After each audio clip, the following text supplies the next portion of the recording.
கரூர் கூட்ட நெரிசல் சம்பவம் தொடர்பான செய்திகளை இன்ஸ்டாகிராமில் ஃபார்வர்டு செய்த ஒருவர் தற்போது கைது செய்யப்பட்டிருக்கிறார். மேலும் விவரங்களோடு இணைகிறார் செய்தியாளர் முத்துராமன். வணக்கம் முத்துராமன், இந்த கைது நடவடிக்கை தொடர்பான முழு விவரங்கள். வணக்கம். கரூர் சம்பவத்தில் நீதிபதி குறித்து அவதூறு. தூத்துக்குடி மாவட்டம் வேம்பார் பகுதியை சார்ந்த கார் ஓட்டுநர் கைது செய்யப்பட்டுள்ளார். கரூர் சம்பந்தம் தொடர்பான வழக்கை விசாரித்த நீதிபதி குறித்து அவதூறு பரப்பிய வழக்கில் மேலும் ஒருவர் கைது செய்யப்பட்டுள்ளார்.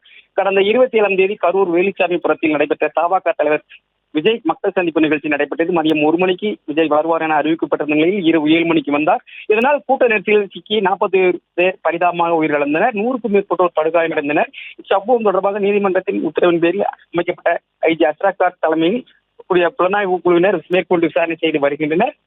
இந்நிலையில் கரூர் சம்பவம் தொடர்பான வழக்கை விசாரித்த நீதிபதி குறித்த அவதூறு பரப்பிய வழக்கில் மேலும் ஒருவர் கைது செய்யப்பட்டுள்ளார். ஏற்கனவே 3 பேர் கைது செய்த நிலையில் தூத்துக்குடி மாவட்டம் விளாத்திக்குளம் தாலுகா வேம்பார் பகுதியை சேர்ந்த அந்தோணி தேவதாஸ் மகன் ஆண்டனி சகாய மைக்கேல் ராஜ் என்பவர் சென்னை நீலாங்கரம் பகுதியில் இருந்து வந்த சைபர் குற்றப்பிரிவு போலீசார் அவரை அழைத்து தூத்துக்குடி மாவட்டத்தில் உள்ள சூரங்குடி காவல் நிலையத்துக்கு அழைத்து சென்று அங்கு அவரிடம் விசாரணை நடத்தி தொடர்ந்து அவரை சென்னைக்கு அழைத்து சென்று சைபர் குற்றப்பிரிவு போலீசார் தொடர்ந்து அவரை கைது செய்து புழல் சிறையில் அடைத்தனர்.